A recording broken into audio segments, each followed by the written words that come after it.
Sunday night, about 7:30, the president tweets out this video. And it's 8 minutes and 48 seconds long, which is really long for a tweeted video. There's not much context to this. If you just watch it as it is, you aren't even really sure when some of this footage was taken, where it was taken, what's happening in this. And it's basically just a visual defense of his administration's relief efforts. And so what we did is we went through and tried to find the original source of these video clips, and we found it for almost all of them. Most of these were taken in just the last few days, and it's been in the last week that we've really seen relief efforts in Puerto Rico ramp up. So there is a success story to tell here.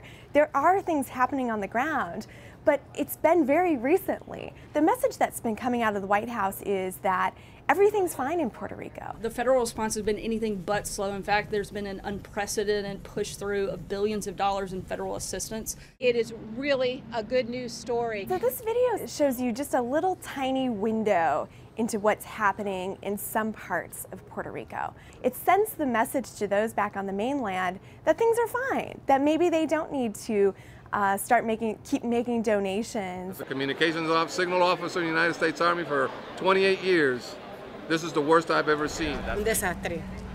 El presidente de los Estados Unidos. A large majority of the island still doesn't have power.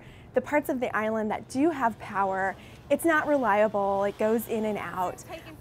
Only about 2/3 of people on the island have access to drinkable drinking water right now. 16 lives, it's a lot, but you compare that to the thousands of people that died in other hurricanes. The president has been very, very frustrated with media coverage of Puerto Rico. He's been very frustrated with the mayor of San Juan, who has been very critical of his administration, of him. If anybody out there is listening to us, we are dying, and you are killing us with the inefficiency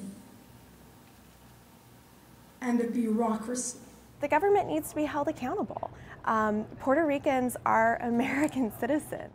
We want to make sure that lawmakers are getting the full picture of what's happening on the ground, not just this little tiny window into what's happening in some areas. Congress has already started the process of approving some relief money, but there's a lot more that's going to be needed in the months ahead.